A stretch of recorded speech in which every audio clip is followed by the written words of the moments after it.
Hello everyone, myself Dr. C.V. Pandey. Today I am going to issue the second part of class 10 history book of first chapter, Nationalism in Europe.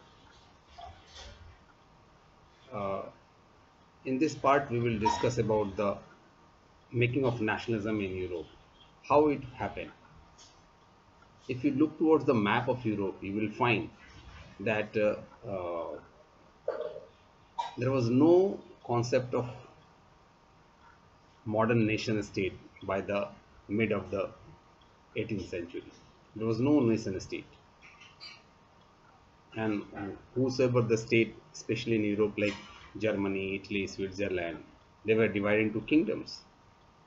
And if you look towards the map of Eastern and Central Europe, you may find that these were under the autocratic monarchies, having their own territories. So they did not have any sense of collective belonging, sense of one identity. There were so many empires like Habsburg Empire, which was ruling in Austria-Hungary, Hohenzollern Empire, which was ruling from Poland. There was Romanov Empire from Russia. There was another empire which was across the continent, was Ottoman Empire ruling from Turkey. So at that time, there was no concept of nation state. So there is a one question which frequently asked from this topic. The Habsburg Empire that ruled over Austria-Hungary was a patchwork of different regions and peoples. Yes, the given statement is very true. If you look towards the statement, you will find that there are so many people living in different regions, speaking different languages. So, if we look towards the actually the regions, you will find there are so many regions like Alpine regions where the Tyrol, the Austria, the Sudetenland, the Bolivia, province of Lombardy and Venetia, Hungary, Galicia, these regions existing. And in these regions, different people used to live. Like these people were Bohemians, Slovaks, Romans, Slovens. These Romans, these used to live in these regions, and they spoke different languages such as German, Italian, Magyar, and Polish. The only thing common was allegiance towards an emperor. There was nothing common. So in such situation, how it was possible to develop a feeling of commonness? कैसे हम commonness develop करेंगे इनके बीच में? ठीक है, अब प्रश्न आता है कि कॉमननेस आखिर आया कैसे सर इनके बीच में? These were the diverse group people who were living under common autocratic rulers. So how this happened? How this commonness developed? So if we look towards the social profile, social composition of Europe, you will find there were one group that was called aristocracy. The landed aristocracy across the Europe, they had some sort of commonness. What kind of commonness? These people, these were the politically dominant class, and they were having common way of life, like they owned vast states, they spoke French, and they are connected by the marriage, but their numbers were very few. Numerically they were very few percentage. So how this sense of unity or sense of belongingness develop? If you look towards the map of Europe, you will find the landscape of Europe. The East and Central Europe were dominated by vast land estate cultivated by serf. So there was landed aristocracy. But if you look towards the map of Western Europe and certain part of central western part of Central Europe, you will find there was small land holdings. So in these area the trade developed, and in these area the industrialization occurred. And due to industrialization and development of world trade, the new middle class emerged. These middle class belong to business class, industrialists, professionals like doctors, teachers, lawyers, engineers, etc. And it was these middle class, this liberal middle class, developed the idea of unity, developed the idea of nationalism. Instead of privileges based on aristocracy, these people, these middle class, supported the idea of nationalism, end of aristocracy, end of autocracy. So this liberal class developed first the idea of unity, the idea of nationalism. They talked about end of autocracy. Now the question is, the next topic is, what did nationalism or liberal nationalism stand for? If you look toward the word, there is a word liberalism. This derives from the word, a Latin word that is called liber, which means free, meaning free. And for the new middle class of Europe, the freedom for the individual and EBL, equality before law, was an important aspect. Okay, so if you look towards the this liberal middle class, they talked about freedom of individual, one, and second, they talked about equality before law. Now the question is, what are the political and economic aspects of liberalism? If we look towards the political aspects of liberalism, it stands for stands for end of autocracy, end of clerical privileges. Clerical means the clergy class. They talked about a constitution. They emphasized upon a representative government through parliament, and also stressed upon right to private property. And if we talk about economic sphere, this liberalism stood for freedom of market, non-interference of state in economic affairs. It talked about freedom of market, means the market should not be interfered by the state, and this concept is called laissez-faire. Laissez-faire. Laissez-faire means non-interference of state. They talked about abolition of state barriers, state tariffs, and this concept was given by the famous economist Adam Smith, who is supposed to be the father of economics. In his book Wealth of Nation, he talked about laissez-faire. Laissez-faire की वो बात करते हैं, यानी state should not interfere in economic matters like today. आज आप देखिए petrol gas का डेली प्राइस बढ़ता है. It depends upon market. It is the market who decide the price of petrol or gas or diesel. Government won't interfere. So this concept was first started in Europe, and they talked about liberalizations. And present day we find the liberalization is the one of the economic system as well as globalization. ठीक है.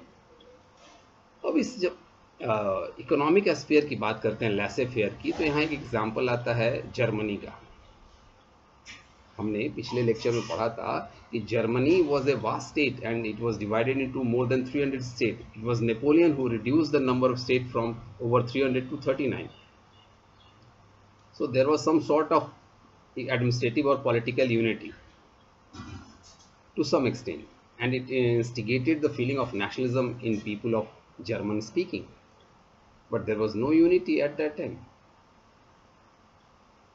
And if we talked about economic aspect, there was a different weight and measurement in all these 39 states. They have their own currencies. So one thing happened, one interesting thing happened here was the constitution of a custom union called Zollverein.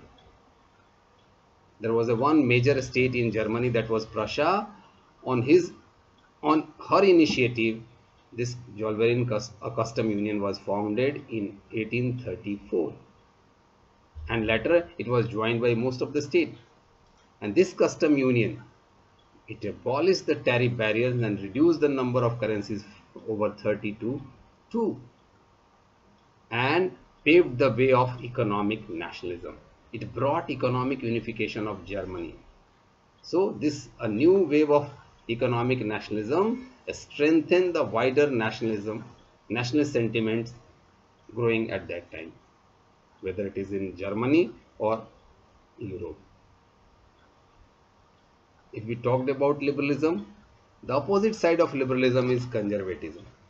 At the same time, the conservative forces were also gaining ground.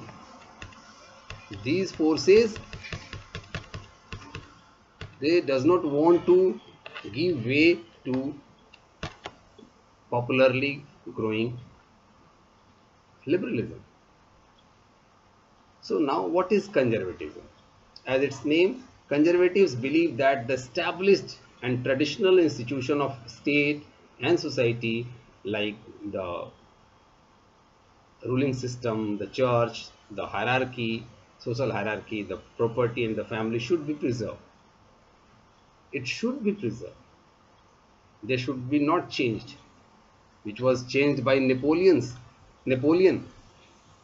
They realized that modernization, yes, they believe in modernization, but for the sake of making state more powerful, making monarchy more powerful, more effective and strong. And that is why they tried to modernize the army. They built an efficient bureaucracy, एक dynamic economy को बनाया, और at the same time feudalism को abolish किया, serfdom को abolish किया, और autocratic monarchy को अल्टीमेटली स्ट्रेंथन किया यूरोप में. हुआ कैसे? तो एक्चुअली 1815, आपको मालूम है, this year was famous year when Battle of Waterloo happened, in which Napoleon forces was defeated by 4 powerful countries of Europe. And these powerful countries were Austria, Britain, Prussia and Russia. If you talk the PRAB, P for Prussia, R for Russia, A for Austria, B for Britain. And a Vienna Congress was organized. Vienna is the capital of Austria, where it was hosted by Austrian Chancellor Duke Metternich. Now, what is the objective of this Vienna Congress? The first objective was to undo most of the changes brought by Napoleon. Second, to restore the monarchy. जिस monarchy को overthrow कर दिया गया था Napoleon के द्वारा और France के रिवोल्यूशनरीज के द्वारा, फिर से उसको रिस्टोर करना और पूरे यूरोप में कंजर्वेटिव ऑर्डर क्या क्रिएट करना.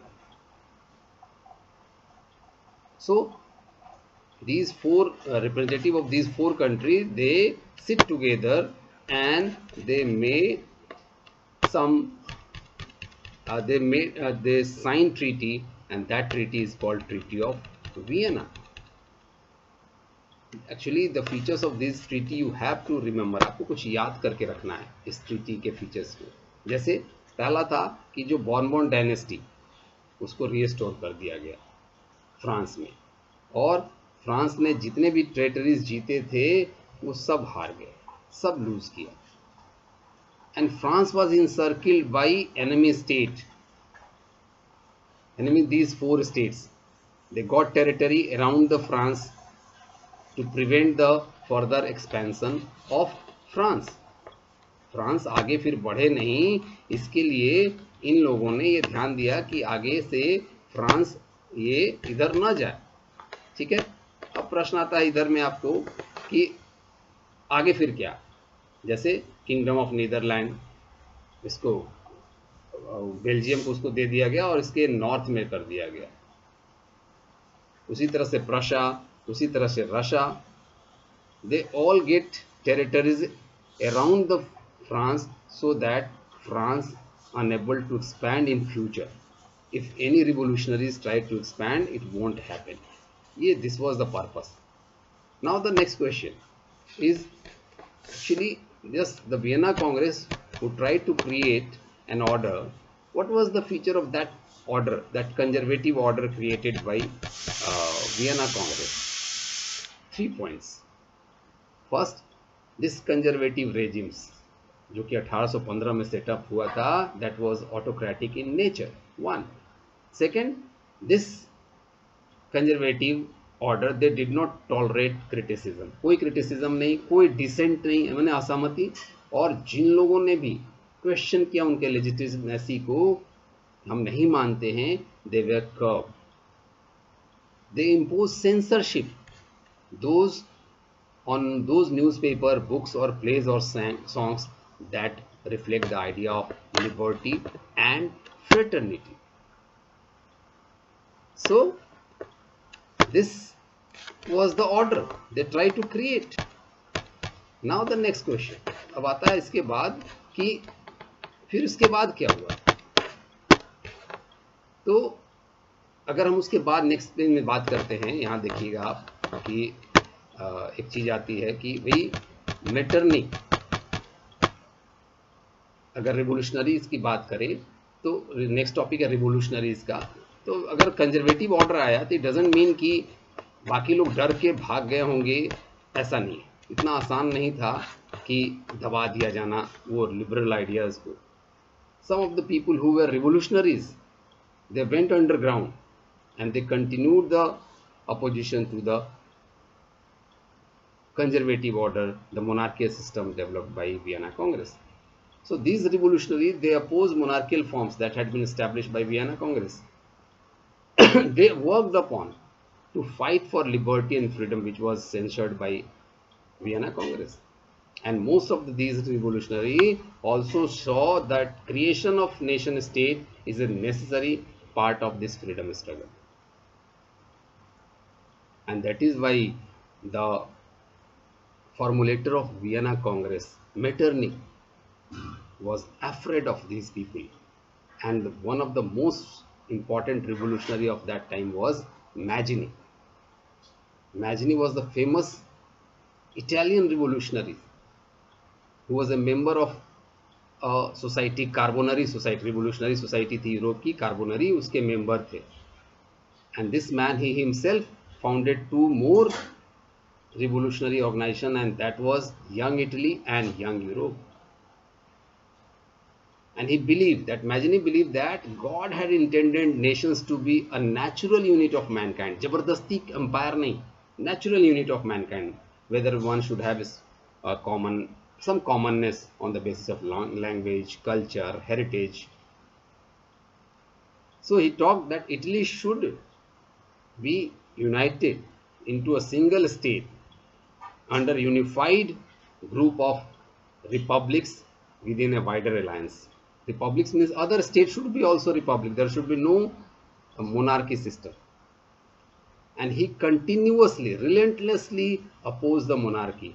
And his vision of democratic republics frightened the conservatives. And that is why Metternich described him as the most dangerous enemy of the conservative order. ठीक है, इसके बाद हम लोग नेक्स्ट क्लास में करेंगे इसके आगे। Thank you.